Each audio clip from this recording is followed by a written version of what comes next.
The Tengu section probably is the most hardest bit to do damageless. I'm going to explain a bunch of things as we lead up to it, so I thought I'd show you just how to get through the starting section of Arsenal gear while I explain things. Essentially, we're going to be doing a glitch where you lean against the door and do a punch kick to basically extend your hitbox into the loading trigger and bypass the fight itself for the first phase.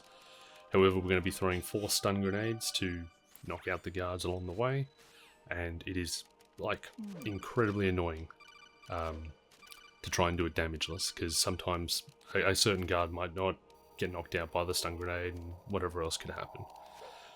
It's definitely not the fastest way to get through it damageless, as you spend a little bit more time in a box at the start than what would be necessary, but to achieve damageless, that's what we have to do. So immediately you're going to equip the stun grenades and throw it as far into the center as you can, equip the box and hide behind the block in the top right. Once the stun grenade goes off, you're going to run forwards down the center again and prime another stun grenade and throw that as far as you can. And then once again, when that stun grenade goes off, you're going to prime another one and throw it against the door, and then throw a fourth just to be extra sure. Now once the guards that drop down here now, once they get knocked out, that's when you can do the glitch by leaning across and doing the punch kick. Now you're through. Now with Tengu 2, there's 2 different ways that you can do it. The first way is the most consistent way, it's using the coolant, so immediately you're going to equip the M9 and knock out Snake and go down to the door down the bottom. Equip the coolant and basically just spray from side to side, making sure that you don't run out of pressure with the coolant. You do that by just letting go of square and then pressing square again, or if you're in the HD collection, just letting go of the analog stick and then putting it back. Do this for about 65 seconds, 70 to be absolutely certain that you've done it. Stand up, punch kick a guard, hopefully, get as many into a domino effect as you can, and then run away from them before they shoot you. And it's essentially going to skip this fight because the game believes that it doesn't believe, there is a Tengu that is still alive from the very start. That shouldn't be, and as a failsafe, it kind of just skips the section.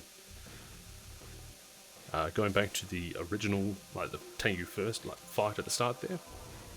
If you don't want to do the glitch with the door, there are plenty of methods that other people have shown where you can knock out Snake with the M9, and then hide behind a corner and kind of shoot the guards as they come in, or throat punch them, do whatever.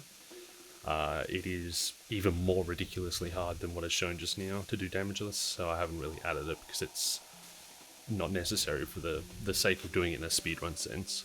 However, if you don't want to do a glitch with glitches, there is definitely other ways. Same with this, it is possible, but again, stupidly annoying to do. I also mess up here a little bit, but I get lucky I don't get hit. Now, there is a second way to do this, less consistent.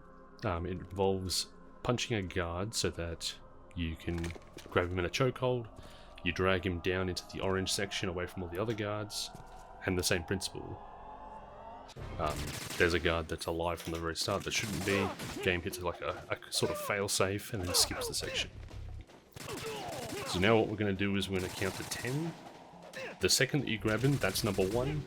2, I did 3 just there. Once you hit 10, you're going to let go of him and then reapply a chokehold.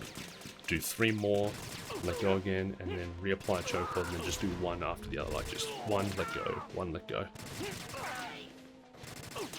And essentially what that's going to do is not kill him, not knock him out, hold him for as long as possible to trigger that kind of fail-safe timer, while Snake kind of deals with the rest. But what makes this so inconsistent is a guard can come in here, Snake can come in here, Snake can be useless, a whole plethora of things.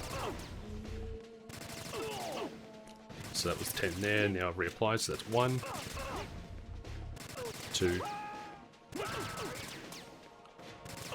here comes the third now. I'll let him, you wait till he struggles, then you let go.